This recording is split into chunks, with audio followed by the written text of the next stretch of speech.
Shoutout sa mga nag-grind ng 2 market airdrop. Ito din na po yung snapshot nila. September 2. So tandaan nyo po, pag sinabing snapshot, hindi po ito yung final listing or TJA ng isang project.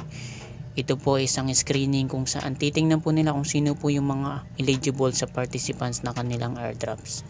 So kung isa ka dun sa participants na pasok sa criteria nila, isa ka sa mga katanggap ng token, dadi na mag-list na sila ng kanilang project.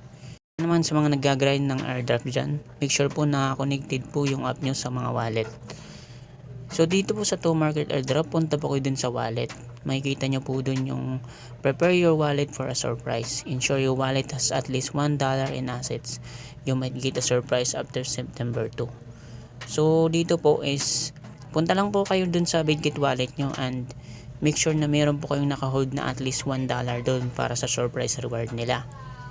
And kung hindi nyo naman alam paano mag-deposit dyan, meron naman po mga tutorial. Pwede nyo po yung gayahin.